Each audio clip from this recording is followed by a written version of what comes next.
어제나 오늘이나 같은 것 같은데 그런데 마음은 좀 달라졌죠. 2025년도와 2026년도가 사실 몇 시간 차이가 안 나는데 그런데 그 순간 이렇게 우리의 마음이 2025년에 하지 못한 것, 결심했으나 못한 것, 다시 2026년이라는 시간을 우리에게 주셨구나. 그러고선 뭔가 새롭게 할 수 있는 그러한 각오를 다지기도 합니다. 그렇기 때문에 어찌 보면 이렇게 각오를 다질 수 있는 새로운 시간들이 우리에게 주어지는 것이 기회이고 또 은혜인 줄로 믿습니다. 그러니까 뭔가 다시 출발할 수 있는 의욕도 생기고, 계속 실패만 계속되는 시간이 계속된다면 거기서 우리가 다시 시작할 수 있는 그런 힘을 얻지는 못해요. 그러나 날짜가 바뀌고 연도가 바뀌고 여러분, 불꽃놀이 한다고 우리의 마음이 바뀌지 않아요. 그거 쳐다본다고 거기 가서 해 뜨는 거 본다고 여러분 일출을 보면서 소원을 비는 건 굉장히 위험한 미신적인 행동이에요. 그 해를 보면서 거기에 막 소원을 비르면 그거는 해를 찬양하고 해가 창조주 하나님처럼 그렇게 하나님을 잘못 오해하고 이렇게 하는 거죠. 우리는 해를 지으신 하나님을 찬양해야 돼요. 그 하나님께 소원을 빌고 그 하나님을 향해서 기도해야 되는 거지, 하나님이 지으신 세상을 보면서 해를 쳐다보고 소원을 빌고, 그래서 아주 멋터자라고 모인다고 그러잖아요. 그냥 해가 어디서 떠오르든 떠오르면, 물론 마음을 새롭게 하는 측면에서는 괜찮겠지만 거기다가 소원을 비는 건 굉장히 위험한 행동인 거예요. 하나님을 향해서 우리의 마음의 소원을 빌고 나갈 수 있기를 바랍니다. 그래서 설교를 이제 사도행전 그만하고 다른 데로 돌릴까, 26년 됐으니까 바꿀까 이러다가 본문을 바꾼다고 새로워지는 건 아니고 하나님의 말씀이 우리 가운데 이렇게 이어져 와야 또 그 안에서 또 이어져 가는 것도 이어져 가야 되고, 끊을 건 끊고 그래야 되는데, 여러분 사도행전 강해 설교를 지금 한지 오늘이 몇 번째냐면 55번째예요. 55번째. 엄청나게 많이 왔죠. 55번이면 1년 내내 하고도 더 넘어가는 거예요. 그런데 제 기억에 한 2년 정도 지금 한 것 같아요. 이것저것 빼고 하는 동안에. 그래도 아직 우린 사도행전 20장에 머물러 있습니다. 그런데 여기서 굉장히 중요한 것은 사도행전 20장, 오늘 본문의 말씀은 사도 바울의 터닝 포인트 같은 아주 중요한 본문이기도 합니다.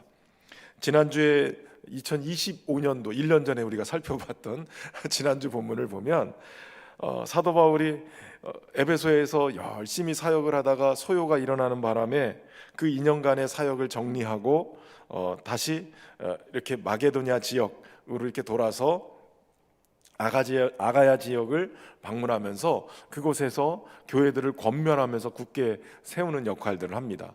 떠나면서도 제자들을 권면하고, 또 떠나서 그곳에 가서도 계속 교회를 권면하는 일을 하죠. 이 권면이라는 단어 자체가 파라클레토스라고 하는 성령과 같은 어간을 가지고 있어요. 그러니까 성령이 하시는 일, 그 일을 사도 바울이 성령 충만하니까 가서 권면하는 거예요. 가서 격려해주고 위로해주고 소망의 말들 해주고 굳건하게 믿음 위에 설 수 있도록 그렇게 하는 거예요.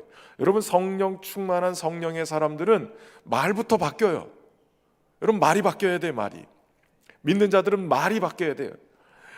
맨날 예수 믿는 사람들은 말쟁이라고, 말만 잘한다고 이렇게 얘기하는데, 그 말이 정말 왜 하나님이 은혜를 베풀어 주셨냐면 복음을 전하게 하기 위해서. 여러분, 오순절 성령 강림 사건 이후에 제일 먼저 바뀐 게 뭔지 아세요? 말이 바뀌었어요. 말이. 가서 말을 전하는데 오순절날 각국에서 온 사람들이 어찌된 일이냐, 우리가 저들의 말을 통해서 우리의 말로 지금 하늘의 놀라운 비밀을 듣는도다. 지금 이들이 성령 충만해 가서 막 알라깔라 또깔라미띠 이런 거 이런 거 한 게 아니에요. 이런 거 한 게 아니라 가서 하늘의 복음, 놀라운 하나님의 비밀, 예수 그리스도의 복음을 증거했단 말이에요. 여러분, 성령 충만하면 우리의 말이 바뀌는데 내 말이 아니라 하늘의 말, 복음의 말, 복된 소식을 전하는 거예요. 맨날 강력한 저주의 말, 남을 막 헐뜯고 무너뜨리는 말, 이런 말 하던 이런 인생이 주님의 생명을 부여받고 그 생명 안에서 새로운 말이 나오는 거예요. 그것이 복된 말, 기쁜 말, 믿음의 말, 소망의 말, 이런 말들이 나와야 되는 거죠. 그러니까 성령 충만한 사람들은 성령의 말을 하게 돼 있어요. 성령은 우리 안에 오셔서 지난 2025년 동안 계속 성령에 대한 얘기를 하면서 주일 설교를 계속 성령의 9가지 열매, 이 9가지 열매가 다른 것이 아니라 하나님의 성품을 담는 것을 얘기하는 거예요. 성령 충만하면 우리는 하나님을 닮게 돼 있어요. 성령 충만하면 예수 그리스도의 복음이 우리 안에 들어와서 복음이 깨달아지고 그 복음 안에서 내가 행하게 되어 있는 거예요. 종교 생활이 아니라 복음의 생활이에요. 여러분, 복음은 우리를 자유케 해요. 종교 생활은 우리를 묶어놔요. 그래서 계속 죄책감을 갖게 만들고 계속 우리로 하여금 억눌려 살게 만들어요. 그러나 복음은 아니에요. 생명의 성령의 법 안에서 우리를 자유케 하시는, 죄와 사망의 법을 깨트려 버리고 자유케 하는 그런 복음의 말씀인 거죠. 그러니까 여러분, 복음 안에서 우리를 발견하고 말씀 안에서 성령 안에서 우리를 발견할 때 우리는 하나님의 자녀로서의 하나님 형상을 회복해내고 성품을 닮아서 주님의 은혜 앞에 나가는 거예요. 그러니까 신앙생활 1년 이상 하신 분들은 자기 얼굴에 책임을 져야 된다니까요. 자기의 성품에 책임을 져야 된다는 거예요. 여러분, 얼굴은 우리의 이 얼을 그대로 드러내는 그런 거울과 같은 거라고 그래요. 그러니까 우리의 마음속에 근심이 있으면 얼굴이 근심이 그대로 드러나요. 근심이 있으면 얼굴 표정도 우거지 밥상을 하지만 근심이 있으면 얼굴에 뽀드락지도 나요. 얼굴이 이상하게 문제가 생긴단 말이에요. 그러니까 우리의 정신의 상태를 그대로 드러내주는 게 얼굴이란 말이죠. 그래, 우리 안에 성령 충만하고 주의 은혜로 충만하고 복음으로 충만하면 어떤 일이 벌어질까요? 얼굴이 달라진다니까요. 얼굴이 달라진다고. 옆 사람 쳐다보고 얼굴이 달라졌나. 얼굴에 빛이 나고 은혜가 넘치고, 물론 환경은 그대로일 수 있어요. 그대로.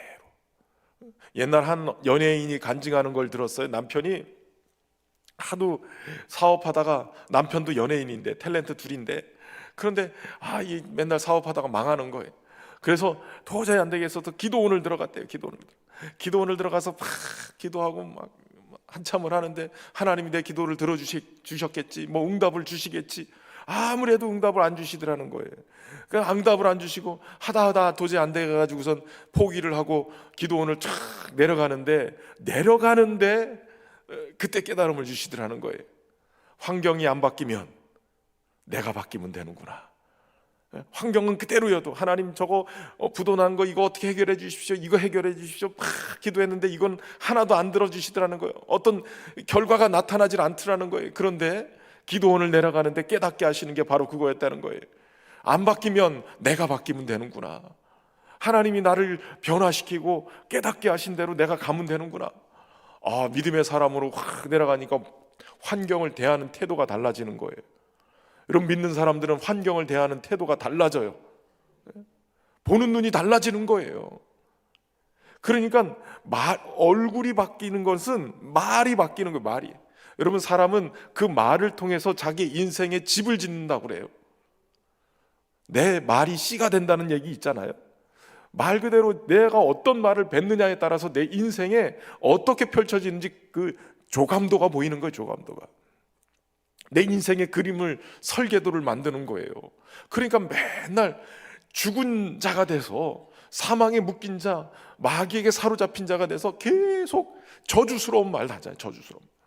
저 어렸을 때 동네가 굉장히 살았던 동네가 대전에서도 제일 못 사는 사람, 실패한 사람들이 이렇게 오는, 집세가 싸니까, 월세니 뭐 이런 게 싸니까 그쪽으로 모이는 동네였어요. 물론 저 태어났을 때는 대전역 앞에, 여러분 아세요? 대전역 그 앞에 부자 할아버지 동네 있었어요. 그런데 실패하다 보니까 맨 끝에 어디로 가냐면 갈마동이라는 동네가 있어요. 대전에 가면 유성 옆에, 둔산동 옆에 갈마동이라는 동네가 있어요. 찌깔자 말맞자 써서 옛날에 말이 먹는 칡이 있어가지고 말을 키우던 그런 동네였어요. 그런데 그 동네가 못 사는 사람들이 모이는 동네. 그러다 보니까 실패하고 와서 모였는데, 어렸을 때 그 동네 삼촌들이나 아줌마들 입에서 나오는 얘기들이 얼마나 살벌한 얘기인지 지금 생각하면 엄청 살벌해요. 제가 방송 이게 다 보는 분들이 계셔가지고 이거 녹화되기 때문에 입에서 이게 말을 표현을 못하게 돼요. 하여튼 별의별 욕들이 다 나오는 거예요. 그냥 다. 그런데 그때는 그냥 그게 뭐 그냥 일상 용어들이니까 그게 맞는 줄 알았어요. 그게. 심지어는 제가 정말 부끄러운 얘기인데, 그게 동네에서 그런 얘기들을 막 욕들을 막 하는 게 일상이 되니까, 제가 초등학교 3학년 때 제 입에서 학교 끝나고 가다가 입에서 샥 욕을 했는데, 그냥 일상 용어니까 욕을 탁 했는데, 숙직실에 계시던 선생님이 쫓아나왔어요. 어떤 놈이 이렇게 욕을 살벌하게 하는가, 너 일로 와. 그래요. 저는 그게 창피한지도 몰랐다니까요. 초등학교 3학년 때예요. 3학년 때 정확하게 기억이 나는 거예요. 그랬던 전데 고등학교 1학년 때부터 교회를 다니기 시작했단 말이에요. 제일 먼저 변화됐던 게 어디였냐면 말이었어요. 욕이 끊어져요. 여기 내 안에 성령이 계시고 하나님의 사람으로, 하나님의 자녀로 살아가는데 어떻게 욕이 나오냔 말이에요. 근데 제가 목회를 하면서 계속 깨닫는 얘기가 뭐냐면, 여러분, 성도들도 믿음의 3대가 되면 복을 받는다, 이런 얘기 있잖아요. 근데 그게 맞는 것도 있지만 안 맞더라고요. 어떤 사람은 믿음의 3대가 됐는데도 여전히 형편없어요. 그런데 그 이유를 제가 연구했어요. 목회를 하면서 지금 30년 하면서 도대체 믿음의 3대가 나면 믿음의 인물들 나오고 하나님의 복 받는 게 막 표가 날 정도로 나온다는데, 그런 집도 있고 안 그런 집도 있고. 왜 그런가 연구를 했다니까요. 논문을 쓰려고 그랬어요. 제가 연구를 해보니까 딱 한 가지, 하나님의 말씀을 순종해서 내 삶을 계속 변화시킨, 그래서 믿음의 일대, 저도 사실은 어머니와 교회를 갔기 때문에 믿음의 일대, 목회를 하면서 제일 힘든 게 뭐냐면, 믿음의 일대이기 때문에 3살 버릇이 아직 남아있는 거예요. 여러분, 3살 버릇, 생각, 내 습관, 모든 것들이 이게 계속 3살 때 버릇, 어렸을 때 버릇이 그대로 있는 거예요. 그대로 있는 게 목회 현장에서 목사로 지내는 게 너무 이게 부딪히는 부분들도 있어요. 습관이 안 바뀌어서, 가치가 안 바뀌어서 그걸 뜯어 고치는데 굉장히 어려운 거예요. 그런데 저희 아이들을 이제 키워가면서 그 뜯어 고친 것 중에, 만약에 제가 100% 중에 내 생애에서 한 40% 고쳤다 그러면 우리 아이들 태어날 때는 60% 고쳐 있는 상태에서 40% 고쳐 있는 상황에서 태어날 거 아니에요. 그 유전자를 물려받았으니까. 근데 얘네들도 커가면서 아직 내 안에 변화되지 않은 60%로 계속 부딪히니까 이 아이들도 계속 그걸 가지고 있는 거예요. 근데 믿음의 3대가 되면 걸러서 순도 90 몇 프로 정도쯤 되는 애들이 나올 거란 말이에요. 하나님의 말씀대로 순종하고 그냥 말씀대로 사는 게 일상이 되고 습관이 되고, 말씀 안에서 생각하고 말씀의 가치로 살아가는 그런 아이들이 3대쯤 되면 나올 거예요. 이게 걸러져서 3대쯤 되면 정말 믿음의 사람들이 나오는 거예요. 다니엘 같은 사람 나오고, 느헤미야 같은 사람이 나오고, 에스더 같은 사람이 나오는 거예요. 근데 문제는 이게 안 바뀐 사람들, 믿음의 1대도 안 바뀌어, 2대도 안 바뀌어, 계속 교회만 왔다 갔다 하고 안 바뀌면 3대 가도 유전자가 안 바뀐다니까요. DNA가 안 바뀌어요. 습관이 안 바뀌는 거예요. 습관이. 그러니까 3대 돼도 인물이 안 나오는 거예요. 그 중에 가장 결정적인 게 뭐냐? 말이에요. 말이 바뀌어야 되는데 말이 안 바뀌어요. 말을 통해서 우리의 인생의 집뿐만 아니라 믿음의 집도 진단 말이에요. 말이 바뀌어서 하나님의 말씀대로 믿음의 말을 해야 되고, 소망의 말을 해야 되고, 위로와 격려하는 말들을 해야 되는데, 말로 누군가를 계속 헐뜯고, 말로 누군가를 무너뜨리고, 말로 계속 문제를 일으키는 사람들이 있어요. 우리 동네 말고 저쪽 동네. 이 말이 바뀌어야 돼요. 말이. 근데 사실 이게 굉장히 잘 안 바뀌어요. 믿음 생활 수십 년을 해도 말이 안 바뀌면 절대로 믿음이 바뀌질 않아요. 그럼 말부터 바뀌십시오. 말에서 뭐가 이렇게 탁 나오려면 입을 탁 말이라고 표현, 입을 쳐 이러면 잘 표현이 안 되잖아요. 제가 그걸 잘 못하는데 주둥이를 쳐요. 뭐 이렇게 이렇게 하면 여러분, 이게 굉장히 중요한 거예요. 믿음의 삶은 말부터 바뀌어야 삶이 변해요. 굉장히 중요한 거예요. 사도 바울이 권면의 말을, 계속 권면의 말을, 그래서 교회를 세우고 그러면서 떠나는 거예요. 그러다가 아시아까지 가는 동역자들이 있었잖아요. 그 동역자들의 이름을 쭉 열거를 하고, 그 동역자들이 사실은 바울 혼자 이 사명을 감당하기에 버거웠을 텐데, 믿음을 복음을 전하면서 그들이 전도돼서 함께 동역자들, 또 때로는 하나님이 준비되어졌던 브리스길라와 아굴라 같은 사람, 뭐 이런 사람들 다 붙여주시고, 아볼로 같은 사람 붙여주시고, 그래서 정말 믿음의 동역자들이 생겨서 그들과 함께 이제 여행을 출발하거든요. 여러분, 절대로 혼자서는 안 돼요. 예수님도 12제자를 세운 이유가 물론 능력 있고 하나님의 아들이고 다 있지만 자기와 함께 하기 위해서, 그리고 보내서 전도도 하고 귀신도 내쫓기 위해서, 사역을 감당하는 것도 중요한 일이지만 그 사역에 앞서서 자기와 함께 하기 위해서 예수님은 계속해서 대적자들을 겪어야 됐어요. 기적과 같은 일을 하고 생명 살리고 그렇게 고치면 주변에 칭찬하는 사람만 있어야죠. 근데 제가 목회를 하면서 경험하는 것은 옆에서 은혜 받으면 꼭 은혜 받는 사람을 시기하는 사람이 있더라고요. 누군가 막 정말 은혜 받고 발짝발짝 뛰면, 야, 너무 뛰지 마, 조용해, 이렇게 막는 사람들이 있어요. 목회를 하다 보면 꼭 그런 걸 부딪히게 돼요. 그런데 예수님도 기적과 같은 일을 엄청나게 했음에도 불구하고 옆에서 계속 힘들게 하는 사람, 물론 바리새인과 서기관 같은 이런 사람들, 대제사장이 계속 적대적으로 예수님께 대적하는 그런 모습도 있었죠. 그러나 가까이 있는 사람들도 힘들게 했어요. 그러니 적어도 예수님이 내 속에 있는 이야기를 털어놓고 함께 고민하고 함께 인간적인 모습들을 같이 나눌 수 있는 그런 사람 12명을 뽑은 거예요. 그 중에 하나는 또 예수님을 파는 가룟 유다 같은 인간도 있지만, 그래도 예수님이 자기와 함께 하기 위해서 자기와 함께 하는 사람이 필요해요. 여러분, 그러기 때문에 우리 사랑방 그거 별거 아닌 게 아니에요. 함께 있을 때 힘을 내게 되고 위로를 받고 같이 돌봄을 받으면서 격려하고 세워갈 수 있는 최소의 단위가 사랑방인 거예요.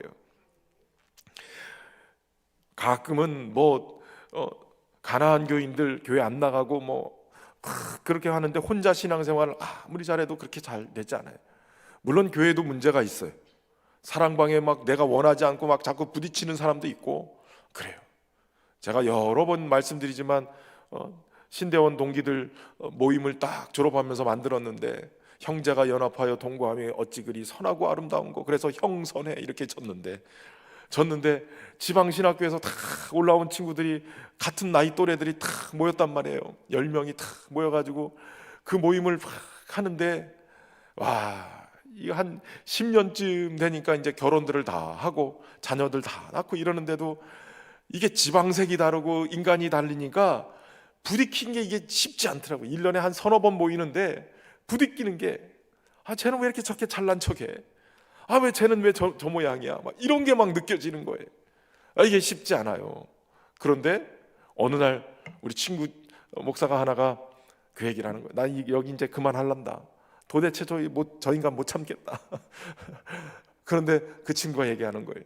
야, 목사인 우리 친구들끼리도 하나 되지 못하면 한국교회가 어떻게 하나 될 수 있겠냐? 내가 그 말 한마디에 그냥 네가 형이다 그러고서 제가 그만둔다 소리를 관두고 딱 그 모임을 다시 시작했어요. 그게 벌써 28년째예요. 30주년 여행 가기로 했어요. 개돈 묻고 있어요. 그런데 여러분, 중요한 거는 이제는 그렇게 견뎌내니까, 이해하고 넘어가니까 이제는, 그때는 너무 힘들었는데, 견디기가 너무 힘들었는데 넘어가니까 이제는 받아들여지는 거예요. 얘는 또 이런 것이 조금 어렵지만 이런 건 또 잘한다, 이런 건 또 나보다 더 훨씬 낫네, 그러면서 그 친구들을 이렇게 받아들이게 되는 거예요. 여러분, 어떤 모임이든 나랑 다르기 때문에 가치도 다르고 상관도 다르고 다 다르기 때문에 그 사람들을 참아내는 게 사실 쉽지 않죠. 그러나 그게 교회인 거예요. 문제도 있고 사연도 있고 다 있어요. 그런데 그 안에서 부딪히면서 주님의 몸을 만들어내는 것, 그게 교회에 베풀어 주신 은혜예요. 그 은혜를 견뎌내고 넘어가면 얼마나 깊은 그 은혜의 지체들로 우리가 하나 될지는 몰라요. 그러니까 그 과정 속에서 우리의 신앙도 성장하고 그리스도의 몸을 이루는 우리도 성숙해지는 거예요. 그러니까 얼마나 귀한 거예요. 그런 동역자들이 계속 세워지면 얼마나 우리의 어려움을 뛰어넘어 갈 수 있는 힘을 갖게 하는 그런 역할을 하는지 몰라요. 그러니까 이런 과정들 속에서 동역자가 사도 바울에게 있었다는 거예요. 그리고 무엇보다도 드로아에 가서 그가 어찌됐든 간에 사도 바울이 설교하다가 청년 하나가 떨어졌죠. 그 청년 이름이 뭐예요? 유두고. 그것도 2층에서 떨어져 가지고 죽게 되는데, 그 창틀에서 아무리 설교가, 그렇죠, 제가 설교하다가 떨어지는 사람은 없어서 다행이긴 한데 제가 이 구절에 위로를 많이 받아요. 우리 집사님 중에 한 분은 누구라고는 얘기를 못 하겠는데 항상 앞에 와가지고선 주무세요. 그분들은 참 신기해요. 설교 시작할 때 주무시고 또 정확하게 설교 끝나면 딱 깨어나요. 그래도 뭐 주의 집에 와서 편하게 주무실 수 있는 것만 해도 은혜다 싶은데 막 불안하긴 해요. 이분은 막 이렇게 주무시면 이렇게 누워요. 이렇게 누워가지고 밑에 막 빠질 것 같이 막 느껴져요. 그래서 저분 저러다가 밑으로 떨어지면 어떡하나, 굴러 떨어지면 어떡하나, 이런 걱정도 하는데 그래도 주의 전에 오는 게 중요하죠. 주무시더라도 오시면 또 그러다가도 또 들리기도 하고 깨닫기도 하고 그런 은혜가 있는 거예요. 이 유도고가 졸다 떨어져서 죽었지만 다시 살아나게 되죠. 다시 살리신, 이게 어찌 보면 그걸 통해서 교회가 위로를 받았다는 거예요. 여러분, 우리의 다음 세대들 비전이 없어 보여요. 지금 뭐 다 교회 학교들 다 줄어가요. 우리 교회 학교가 조금 지금 예전보다는 좀 많이 줄었어요. 거제에서 많이들 떠났기 때문에도 이유이기도 하고, 우리 유치부 뭐 몇 년 전하고 코로나 바로 전까지만 해도 정말 꽤 됐어요. 근데 거의 3분의 1 정도로 줄었어요. 그런 과정들 보면서 참 큰일이다, 젊은 세대가 많이 빠져나가서 큰일이다 라고 생각하지만, 더 큰일은 그래도 주변에 있는 교회들 보면 교회 학교들이 다 무너졌어요. 한두 명밖에 안 남으니까 결국 젊은 부모들이 교회를 떠나서 그래도 교회 학교 있는 좀 큰 교회들로 이사를 와요. 그래 와가지고 아이들이 교회 학교를 넣어놓고 적응을 잘 하고 있으면 교회 등록을 한 1년 있다가 교회 등록하고, 아이들만 일단 교회 학교 적용. 그러니까 그래도 우리 교회는 주변에서 교회 학교가 없어지는 교회들이 막 생겨나는데도 그래도 우리 교회는 오거든요. 그러니까 우리 교회까지 무너지면 이게 큰일 나겠다 싶은 생각이 절실하게 드는 거예요. 여러분, 그렇다고 다음 세대들이 믿음이 없는 세대가 아니에요. 믿음 있는 세대예요. 우리 중고등부 아이들도 보면 정말 믿음 있게 얼마나 열심히 하는지 몰라요. 초등학교 아이들도 믿음 있는 아이들은 벌써 달라요. 그러니까 우리는 교회 학교를 위해서 기도해 주세요. 성령은 우리 아이들에게도 역사하시고 그냥 정말 기가 막힌 믿음의 사람들을 만들어낼 거예요. 우리 거제 지역에 있는 그냥 모든 아이들이 주께로 다 돌아오는 역사가 일어날 수 있도록 위해서 기도하시길 바랍니다. 우리 찬송하고 기뻐하며 승리의 노래 부르리.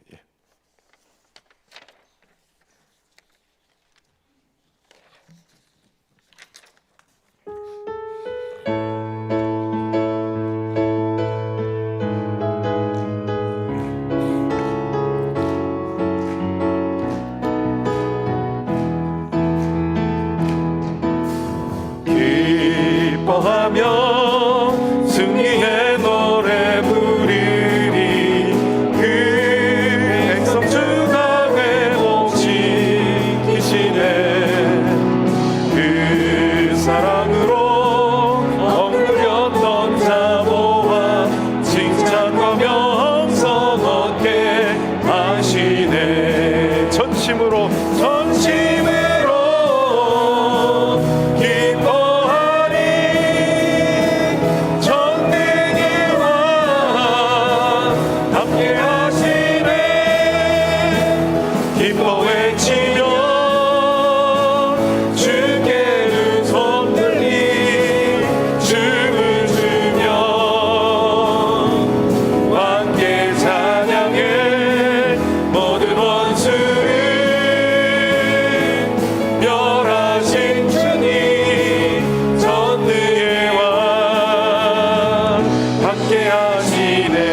한번 기뻐하며 승리의 노래 부르리.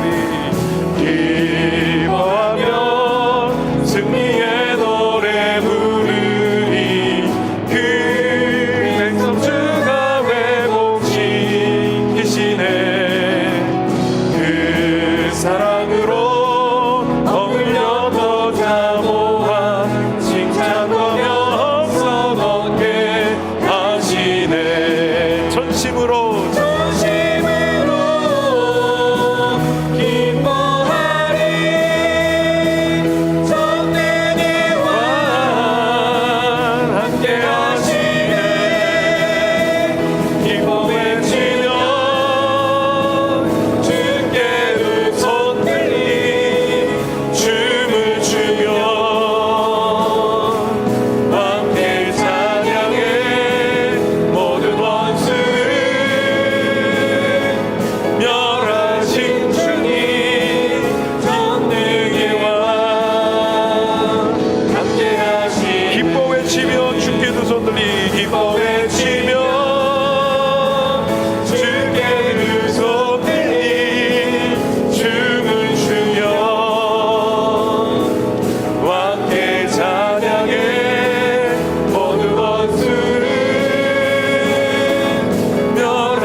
이미 주님이 승리하셨어요. 여러분, 믿는 자들은 승리를 위해서 가지만 이미 주님이 승리하신 걸 믿고 가는 거예요. 주님이 이미 승리하신 이 전쟁이기 때문에 믿는 자들은 이 믿음이 굉장히 중요해요. 주님이 이기셨다, 주님이 이미 승리하셨다, 그 사실을 믿고 우리가 가서 원수들을 깨부시는 거예요. 그러니까 이미 승리했기 때문에 진리가 그래서 중요해요. 진리는 곧 말씀이시죠. 말씀이신 예수 그리스도. 예수 그리스도께서 말씀으로 진리로 승리하셨다, 그걸 내가 믿고 그 진리를 선포하는 거예요. 마귀의 모든 권세를 깨트려 버리시고 죄의 사망의 권세를 깨트려 버리시고 승리하신 주님, 주님이 이기셨다, 그걸 선포하면서 나가는 거예요. 그러니까 믿음이 중요한 거죠. 믿지 않고 어떻게 선포할 수 있겠어요? 아, 주님이 이기셨나? 아닌가? 이러고서는 자신 없으면 계속 쫄리는 거예요. 마귀 앞에 가서, 환경 앞에 가서 계속 쫄아붙어 있는 거예요. 그런데 믿으면 우리 주님이 이기셨다, 바람과 파도야 잔잔하라, 주님이 잠잠케 하셨다, 그 주님이 나의 주님이시다. 너는 누구냐? 라고 물으면 어떻게 해요? 나는 주님의 자녀다, 나는 예수님의 핏값 주고 산 하나님의 백성이다. 그게 복음 아니에요? 주님이 이루신 것, 그거 찾아 쓰는 거예요. 찾아 쓰는 것, 그걸 복음으로 찾아 쓰는 것, 그걸 하는 거예요. 사도 바울이 바로 그렇게 사명을 감당하면서 교회를 세워가는 그 일들에 이미 승리한 그 일을 찾아 쓰는 거예요. 잃어버린 영혼, 주께서 나에게 맡기신 영혼 찾아내는 거예요. 계속. 여러분, 다음 세대 유두고처럼 졸다가 떨어져서 죽는다 할지라도 주님이 살리실 거예요. 주님은 살리시는 분이세요. 주의 영이 역사하면 살아나는 역사가 일어나요. 우리의 자녀 세대들도 살아나고 우리 다음 세대들이 살아날 줄로 믿습니다. 회복의 역사가, 성령의 은혜가 있으면 그렇게 막 회복하는 일들이 일어나는 거예요. 드로아에서 떠난 바울 일행, 아소까지 일행들을 바울이 배를 태워서 보내요. 그런데 본인은 정작 아소까지 걸어서 가는 거예요. 걸어서. 오늘 본문 13절에 보면 바울이 걸어서 가고자 하여 그렇게 정하여 준 것이다 라고 얘기해요. 지도를 좀 한번 보여주세요. 저기 보면 이쪽이죠, 이쪽. 고린도, 헬라 이렇게 써 있는, 거기서부터 출발해서 사실은 거기서 배 타고 그냥 바로 예루살렘으로 오면 되는데, 어찌된 영문인지 마게도냐로 돌아서 저 위쪽 지역, 아가야 지역을 돌면서 교회들을 권면하면서 그러면서 이렇게 돌아왔단 말이에요. 그리고 넘어와서 지금 드로아라고 돼 있는, 거기가 지금의 트루키예 지역 그쪽이죠. 그러니까 드로아에 와서 아소까지 들어오게 됩니다. 그 밑에 아소라고 돼 있죠. 미둘렌의 위쪽에 그 아소까지 드로아에서 오게 돼요. 배 타고 다른 일행들은 보내고 바울은 어찌된 영문인지 드로아에서 아소까지 34km 정도 되는 거리를 걸어서 가게 되어져요. 왜 걸었을까? 그 지역에 있는 교우들을 신방하기 위해서 그랬을 수도 있고, 배 타는 게 멀미나서 그렇게 걷는 것을 좋아했을 수도 있고, 또한 유대인이 배를 타면 혹시라도 자기를 잡아서 죽이려고 할까봐 그렇게 걸어올 수도 있는데, 그런데 어떻게 보면 여행을 즐기기 위해서 고독하게 혼자서 걸어서 여행하고 싶어서 이럴 수도 있어요. 여러분, 하정우라는 배우 아시죠? 하정우라는 배우, 그 영화 감독이기도 하고 영화 배우이기도 한데, 그 사람이 쓴 걸어서 이 걷는 사람 하정우라는 그러한 책이 있어요. 그 책에서 이 사람은 이런 얘기를 해요. 이 걷는 거, 사실은 살다 보면 답이 없을 때마다 말을 중얼거리게 만드는 문제들을 만나게 된다는 거예요. 그러면 그럴 때 자신은 걷는다는 거예요. 조급함 때문에 생각을 멈출 수 없을 때 그냥 걸어야 된다는 거예요. 그래서 걷기 시작하면 이게 어느 순간인가 막 어떻게 답을 찾는 건지, 문제가 나를 끌고 가는 건지 막 모를 정도로 혼란스러운 그 상태가 일단은 멈춘대요. 걸으면서 답이 없을 때 계속 걷다 보면 어느 순간인가 이것이 정리가 되는 때가 있다는 거예요. 한 번은 하와이에서 걸었는데 얼마를 걸었냐면 10만 보를 걸었대요. 하루에 84km를 걸었대요. 84km. 어마어마한 거리죠. 그런데 10만 보를 걸었다는 거예요. 그 10만 보를 걸으면 인생에 있어서 사점이라고 하는 포인트가, 죽음의 점. 여러분, 마라톤을 하더라도 30몇 킬로인가 거기에 사점이 있어요. 마라톤 하는 사람이 막 뛰다가 죽을 것 같은 그때가 있대요. 그때가 있는데 걸을 때도 그렇다는 거예요. 걸을 때도 사점이 있대요. 인생에 있어서 인생을 걸어가면서 내 인생에 위기가 찾아오고 막 정말 죽을 것 같은 사점이 있는 그때, 그래도 걸으면 넘어가면 그 사점만 탁 넘어가면 살게 된다는 거예요. 특별히 하정우 씨는 나에게 기도가 그런 거라는 거예요. 먹고 숨쉬고 걷는 거와 다름없는 일상이 나에게 기도라는 거예요. 아무것도 아니라는 것을 내가 아무것도 아니라는 것을 깨달을 때, 그때 내게 있어서 최선의 것은 바로 기도뿐이다라는 거예요. 내가 주어진 재능에 겸손하고 이루어낸 성과에 감사하면서 걸으면서 밥 먹으면서 기도하면서 살아봐야 되겠다. 그 책에 보면 티벳어로 인간이란 걷는 존재다, 걸으면서 방황하는 존재가 인간이다, 이렇게 표현하고 있어요. 여러분, 우리는 걸으며 기도해야 돼요. 문제가 있으면 좀 걸으세요. 그리고 또 그 문제 앞에 기도를 통해서 우리의 영적인 걸음을 걸어가세요. 그럴 때 어떤 상황에서 한 발을 더 내딛면 전진하게 돼 있어요. 죽을 것 같이 멈추어서 나의 인생을 붙들고 있는 그것에서도 기도로 한 발을 더 움직이면 그 과정을, 그 상황을 빠져나올 수 있게 되어지는 거예요.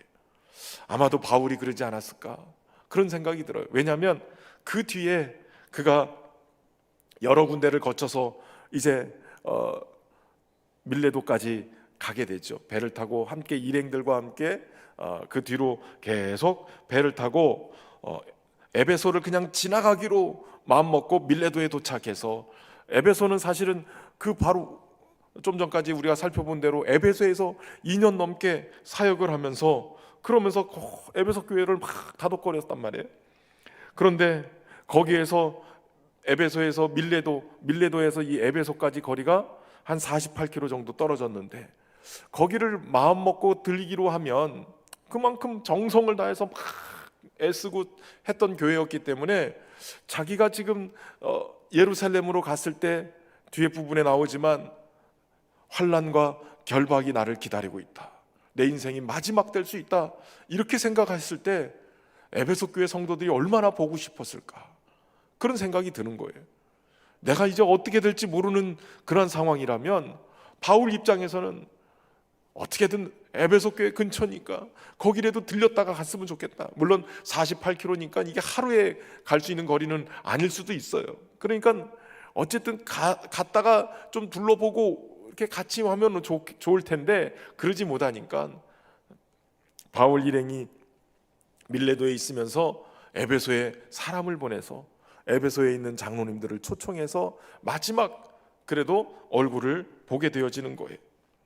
그들이 왔을 때 마치 에베소 교회 성도들 지도자들이 왔을 때 바울은 마치 유언과 같은 말을 지금 내뱉고 있는 거예요.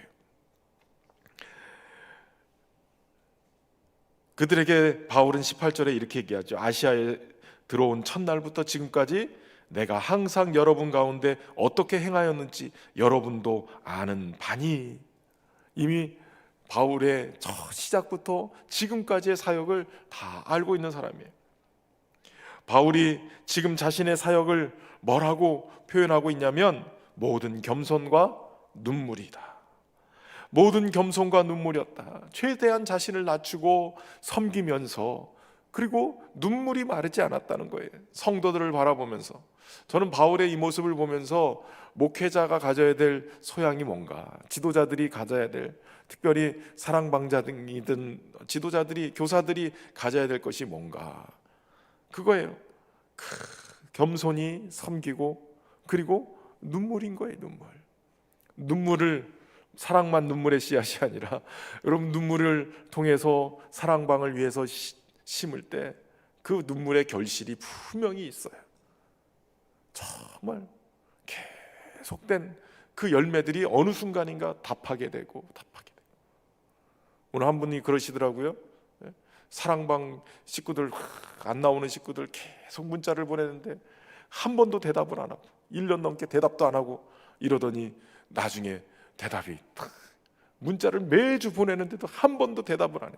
사랑방장님이 그러면 거절감 때문에 되게 막 힘들거든요. 문자 보내도 씹고 그냥 일씹이라고 그러죠. 읽고 씹는 거 보내지도 않고 대꾸도 안 하고 도대체 무슨, 그게 너무 힘든 거예요. 그런데 1년 넘게 지나고 나서 답장이 오는데 요 근래는 교회를 열심히 나오고 있다는, 그 얼마나 감사해요. 그게 계속 기도하며 계속 힘든 거예요. 기도하면서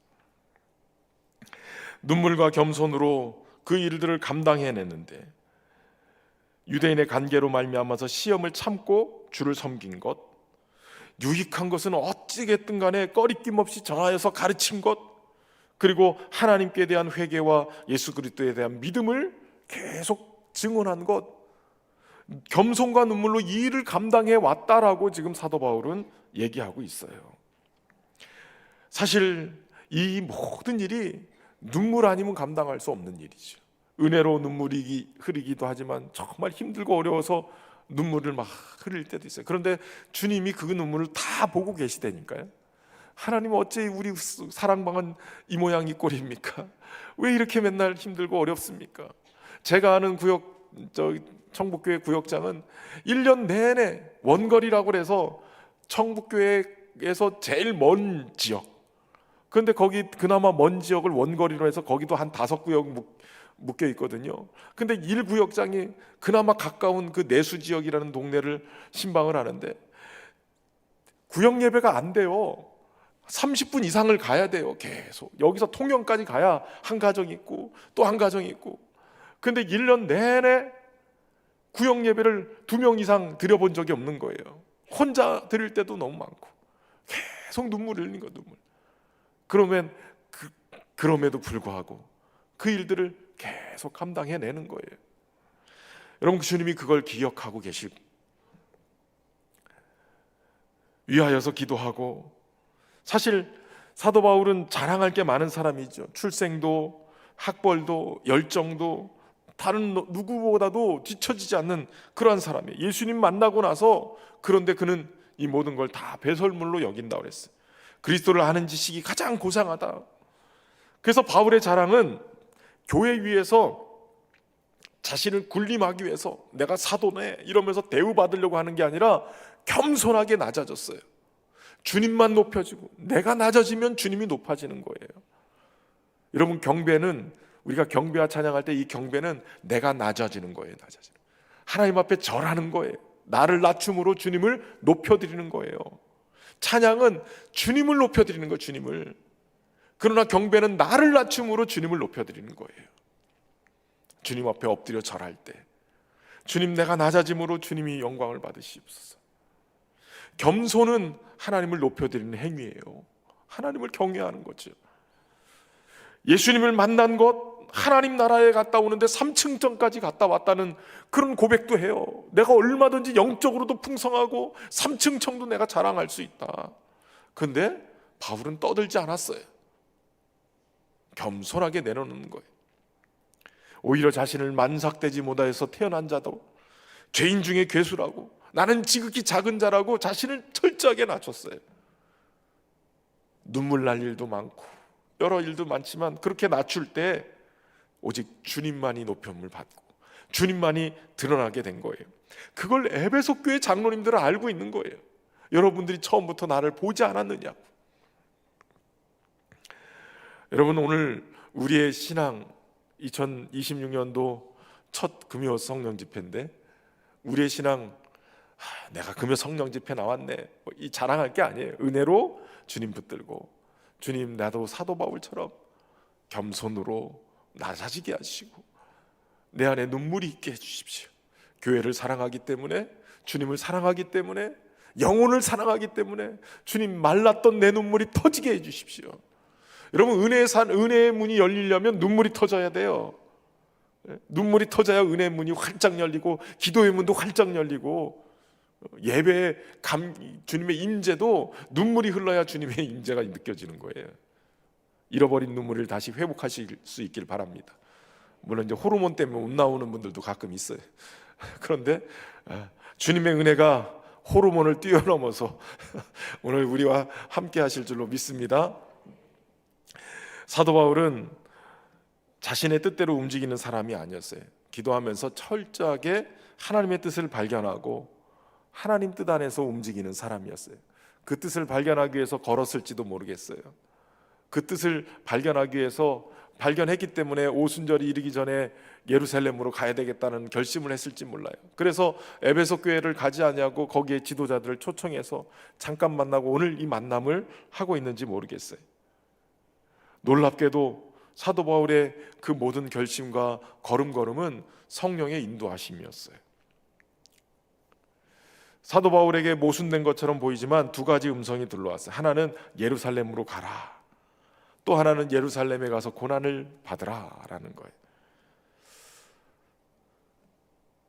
여러분, 하나님의 은혜가 우리에게 주어질 때 때로는 내가 하기 싫은 것, 내가 원치 않는 것을 성령께서 감동으로 주실 때가 있어요.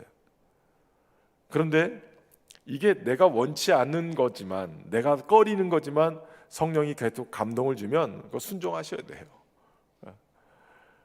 내가 막 원하는 거, 내가 어떤 분들은 40일 작전 기도하는데 응답이라고 딱 얘기하는 걸 보면 누가 봐도 이거는 말씀과 배치되고 해서는 안 되는 건데, 40일 작전 기도를 어떻게 하냐면 이 내가 원하는 거를 관철시키기 위한 기도인 거예요. 그러니까 주님의 뜻을 구하는 게 아니라 내가 원하는 걸 하기 위해서 내 마음의 확신을 갖기 위해서, 그걸 위해서 기도하는 거예요. 여러분, 기도의 방향이 달라지는 거죠. 그러니까 기도는 주님의 뜻이 내 안에 들어와서 내 뜻을 깨트려 버리고 주님의 뜻을 내가 순종하는 거예요. 사도 바울은 그렇게 한 거예요. 기도해보니 성령께서 계속 움직일 때마다 각성해서 내게 증언하기를 가서 결박당하고 환난이 있을 거라고 얘기한다는 거예요. 은사로서 예언가 계시는 미래를 알게 하거나 보여주는 경우도 많아요. 근데 그걸 또 점쟁이처럼 활용하는 그러한 은사자들도 있어요. 그런데 대부분은 마치 좋은 것으로만 자꾸 포장을 해서 말을 하죠. 그러나 진정한 성령의 역사는 내게 어려움이 찾아온다 할지라도 그 길을 가게 하시는 것이 주님의 뜻. 예수님도 그 기도하시잖아요. 이 잔을 내게서 옮기시옵소서. 그러나 내 뜻대로 하지 마시고 아버지의 뜻대로 되기를 원하나이다. 여러분, 우리의 기도는 그거예요. 주님, 우리를 사용해 주십시오. 주님의 뜻대로 사용해 주십시오. 그것이 때로는 나한테 힘든 결정일 수도 있어요. 어려운 결정일 수 있어요. 그러나 성령 충만하면 그 주님의 뜻을 내가 깨달았을 때 어렵고 힘든 결정이지만 기꺼이 순종하는 게 성령 충만한 자의 모습인 거예요. 여기서 분별이 필요한 거죠. 환난이 기다리고 고난이 있다는 것, 그것을 이게 주님의 뜻인지 내 마음에서는 이거 아닌 것 같아, 그리고 피할 수도 있을 거예요. 복음은 전하는 일, 그리고 또 고난을 당하는 일, 이게 뭔가 좀 다른 것 같지만 사실은 하나님의 계획은 우리가 잘 이렇게 완벽하게 알 수 없어요. 때로는 이게 아닌가 보다 라고 절망하다가도 어느 순간인가 이거를 들어서 하나님이 쓰시는 거예요. 그래서 이사야 55장에 보면 내 뜻은 너희 뜻과 생각고 내 생각은 너희 생각보다 높고 내가 보낸 말을 통해서 주님의 뜻을 이루고 내게로 돌아온다고 말씀하세요. 그러니까 우리의 생각과 하나님의 생각은 완전히 차원이 달라요. 다만 우리에게 필요한 것은 주님의 뜻을 잘 분별해서 순종하는 거예요. 그러면 주님이 이루시는 거예요. 그래서 절대 순종이 필요한데 사도 바울은 여기서 이렇게 고백하죠. 내가 달려갈 길과 주 예수께 받은 사명 곧 하나님의 은혜의 복음을 증언하는 일을 마치려 하면은 나의 생명조차 조금도 귀한 것으로 여기지 아니하노라. 신학을 처음 시작할 때 저희 어머니가 저한테 타협을 했어요. 장남이었기 때문에 동생들도 또 키워야 되고, 그러니까 직장 생활을 좀 하면서 엄마를 도와줬으면 좋겠다. 고등학교 졸업하면서 아버님 돌아가셨기 때문에 어머니가 버르셔야 됐어요. 어머니가 이제 공장에 막 가서 일을 하시고, 그러니까 장남인 제가 고등학교 졸업하면서 직장 생활을 할 수밖에 없어요. 공장 가서 저도 일을 해야 됐고 1년을 넘게 이제 저도 가서 일을 하고, 그러다가 이제 군대 갔다 오고 뭐 이런 과정이 있었는데, 그런 과정들 속에 저는 이제 막 신학을 하나님의 부름을 받고 고민을 하고 결정을 해야 되는 과정인데, 어머니는 신학이 아니라, 신학을 하면 저희 집 2층에, 저희가 1층에 살았고 2층에 있었던 집이 개척교회 목사님 사택이었어요. 그러니까 어머니는 맨날 보면 개척교회 목사님 힘든 것만 맨날 보셨어요. 그래가지고선 신학을 하려고 하는 저의 마음에 계속 어머니가 반대를 하셨어요. 너희 왜 그 고생하는 일을 네가 하려고 그러냐. 그러면서 뭐라고 얘기하셨냐면, 장로님 해라, 장로님. 돈 많이 벌어서 교회 헌금도 많이 하고 그러면서 장로님 하면 되지 않냐. 그런데 제 마음에는 뭐 일단 목회자로 부름에 대한 그 부름이 있으니까, 그러다가 딱 생각을 했어요. 어느 순간인가 제가 신학을 결정하고 이렇게 딱 하는 순간부터 중요한 사실을 하나 깨달았어요. 장로님도 부름받은 거다. 모든 성도들도 부름받은 자리다. 목회자라고 특별하게 부름받은 것 같지만 실제는 모든 사람들이 다 부름받은 거예요. 다시 말하면 세상과 타협하면서 살아가도록 부름받은 게 아니라는 거예요. 오직 예수 그리스도 안에 구원의 은총을 힘입을 수 있도록 완전히 부름받은 자들이라는 거예요. 그러니까 목회자만 부름받은 게 아니라 성도들도 다 부름받은 거예요. 언더가 스탠드가 되세요? 무슨 얘기 할 줄 아시죠? 성도들, 목회자만 주를 위해서 헌신하고 주를 위해서 봉사하고 주를 위해서 막 이게 아니에요. 생명 거는 게 아니라 믿는 모든 자들은 주님을 섬기도록 십자가의 군병으로 다 부름을 받은 자들이라는 거예요. 그러니까 장로님이라고 뭐 덜 부름 받아가지고 뭐 헌금하고 세상과 이렇게 약간 조율하면서 사는 게 아니에요. 장로님들도 헌신하고 주님 앞에 나오는 거고, 권사님들도 헌신하고 주님 앞에 나오는 거고, 초신자들도 주님 앞에 헌신하고 난 예수님 믿기로 결심하고 나오는 거예요. 거기에 생명도 거는 거죠. 지난번에 증도 문준경 전사님 그 박물관을 일부러 가봤어요. 갔더니 거기에 문준경 전사님뿐만 아니라 증도에 그 순교했던 사람들 쫙 나오는데, 교회 나온 지 한 달도 안 됐는데 순교를 했더라고요. 여러분 어떠세요? 공산군들이 탁 와 총 탁 들밀고 예수 믿을래 안 믿을래? 이럴 때 여러분들은 어떻게 할 거예요? 교회 나온 지 한 달밖에 안 됐는데 순교를 택해더라니까요. 이게 믿는다라는 게 바로 그거예요. 그거 믿는다는 게 목숨 걸고 믿는 거예요. 세상 등지고 십자가 보내. 뒤돌아서지 않겠네. 근데 우리는 어느 순간인가 자꾸 세상 등지고 십자가를 바라봐야 되는데, 세상도 자꾸 다리 걸치고 이쪽도 다리 걸치고 자꾸 그러면서 살아가요. 사도 바울의 이 고백은 단순히 목회자로 부름받은 사람들의, 주의 종들의 어떤 고백이어야 되는 게 아니에요. 요즘은 물론 주의 종들도 이렇게 안 살아요. 좀 안타깝지만 자꾸 이것저것 계산을 해요. 나의 생명을 조금 더 귀한 것으로 여기지 않는다고 했는데 자꾸 이것저것 계산한다고요. 교회 다니면서 이것저것 계산을 해요. 여러분, 사도 바울의 이 고백은 하나님 나라와 복음을 위해서 자신의 생명조차 기꺼이 내놓겠다는 헌신과 결단이 포함이 되어 있는 거예요. 자신의 사역 속에 사실은 고린도후서 11장에 보면 굉장히 어려운 위험들이 있었죠. 옥에 갇히기도 하고 수고로 넘치기도 하고 매도 수없이 맞고 여러 번 죽을 뻔도 하고 40의 감한매를 5번이나 맞았다는 거예요.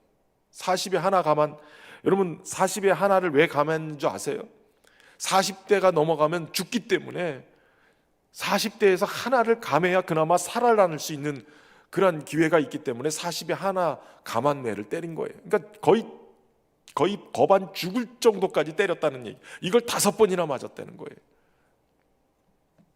3번 태장으로 맞고 돌로 맞고 파선하고 일주야 깊은 바다에 지냈고 강의 위험, 강도의 위험, 온갖 위험을 다 경험하면서 살았어요. 믿는 사람들 보고 이렇게 살으라 그러면 쉽지 않죠. 저도 그렇게 쉽지 않아요.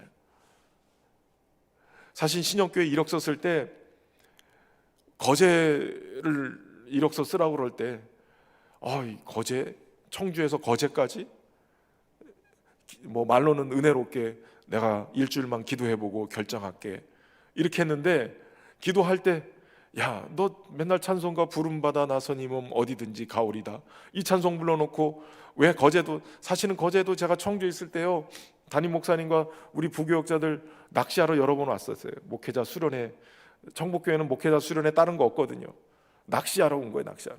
여기 지심도 들어와가지고 주일 밤 12시에 봉고차 타고 쫙 내려오면 한 4시 반 5시쯤 도착하거든요. 그럼 배가 아직 안 떠요. 그럼 그 선착장 앞에서 코펠 꺼내고 버너 꺼내고 라면 끓여 먹고, 그리고선 첫 배를 타고 지심도를 들어가요. 목회자 수련 왜 낚시만 하나 이러실 텐데 그것도 이유가 있어요. 김영태 목사님이 처음에 막 200명 300명일 때 청복교회 부임해가지고 열심히 막 목회를 막 정신없이 막 하는데 번아웃이 왔대요. 번아웃이 와가지고 목사님이 사표를 써가지고 장로님들한테 갖다 드렸어요. 1년인가 2년인가 좀 있다가 번아웃이 와가지고 도저히 난 못하겠다고 사표 써서 탁 놓는데, 그 장로님 그 3분이 계시거든요. 트로이카 장로님.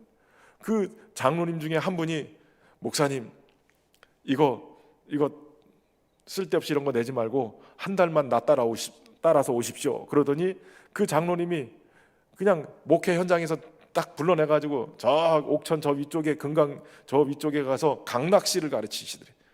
낚싯대를 하나 메고 따라오시오. 그래가지고 강에 가가지고 강낚시를 막 루어 낚시 뭐 이런 거, 그런 낚시를 막 가르쳐 줬다는 거예요.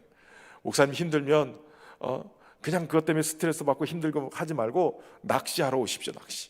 낚시하러 와서 그래서 이거 하고 낚시하다 보면 생각도 다 없어지고 그냥 그 찌만 바라보고 있고 그냥 물소리 들리고 이러니까 힐링이 되니까 이거 하십시오.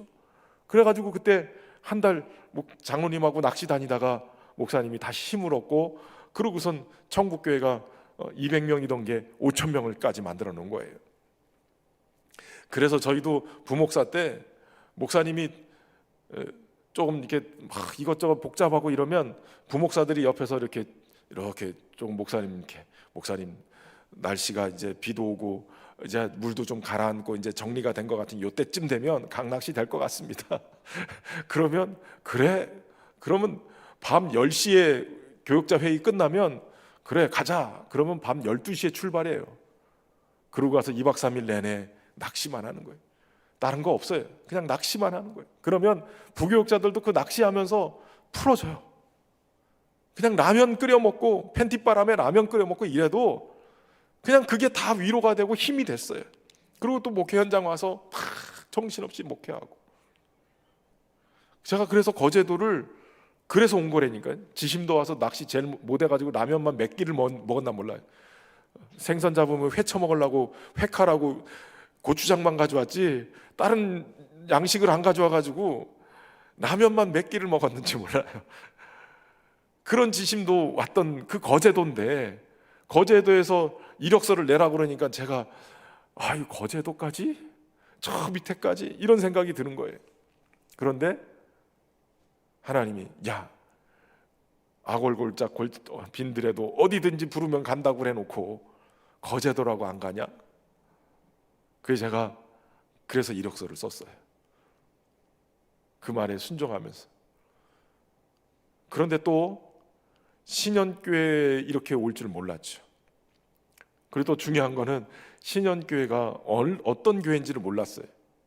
제가 몇 번 얘기지만 전화상으로는 200~300명 정도 수준이라고 생각을 했어요. 제가 전화 감이 별로 안 좋아서 1000자를 못 들었어요. 1200~300명 이러는데 1000자를 못 듣고 200~300명, 그래 저 남해의 그 지심도 저 거제도 포로 수용소밖에 생각 안 나고, 포로 수용소 있던 거기에 200~300명 교회, 거기도 감사하지. 그리고 이력서 썼다가 어느 날 보니까 1000명이 넘는 교회인 걸 알고 제가 또 이력서를 취소하려고 그랬어요. 제가 트리플 A형이라 소심형이잖아요. 그래가지고 그 큰 교회를 난 못 간다. 그러고 그랬더니 하나님이 또 말씀하시는 거예요. 야, 큰 교회는 하나님이 하고 작은 교회는 네가 하려고 그랬냐? 작은 교회도 하나님이 하고 큰 교회도 하나님이 하니까 너는 그냥 가라는 데 가면 돼. 그래서 제가 깨갱하고 알겠습니다.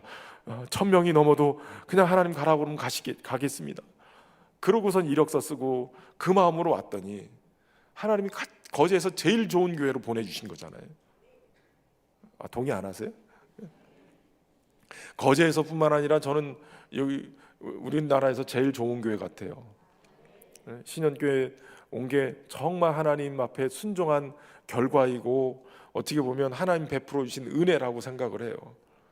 뭐 13년 지나고 지금 14년 차인데 어떻게 지냈는지 모를 정도로 그냥 건축도 막 하게 하고 막 스펙타클했어요. 막 우리 교회 목회하는 동안 하는 동안에 벌써 10년이 후딱 지나가 버리고. 그런데 얼마나 감사한지, 이 시대 속에 하나님이 사용하시는 교회에 목회할 수 있다는 게 얼마나 귀한 일인지, 하나님이 오늘도 역사하시는 그런 곳에 함께 할 수 있다는 게 얼마나 귀한 거예요. 여러분, 그러니까 순종하면 물론 결박도 기다리고 환난도 기다릴 수 있어요. 그러나 순종하면 우리의 생각보다 더 높으신 하나님의 생각이 우리를 인도해 가신다고요. 우리의 뜻을 이루는 게 아니라 주님의 뜻을 이루고 만들어내는 역사에 우리가 쓰임받게 되는 거예요. 나의 생명조차 조금 더 귀한 것으로 여기지 않고 주님, 나를 사용해 주십시오. 나를 통해서 하나님 일을 하시옵소서. 나를 통해서 하나님 영광 받으시옵소서. 그걸 주님이 쓰시는 거예요. 목회자만 아니라 성도들의 삶을 통해서도 하나님 그렇게 역사하기를 원하시는 거예요. 우리가 복음의 길을 걸어갈 때 고난이 없을 수는 없어요. 그러나 그때마다 우리는 이런 고백을 할 수 있어야 돼요. 나의 생명보다 귀한 주님을 더 사랑합니다. 주님의 선하심을 믿습니다. 나의 평생의 선하심과 인자심이 반드시 따르니 내가 여호와의 집에 영원히 살리로다. 바울처럼 사명에 붙들려 사는 저와 여러분 되시기를 주의 이름으로 축원합니다.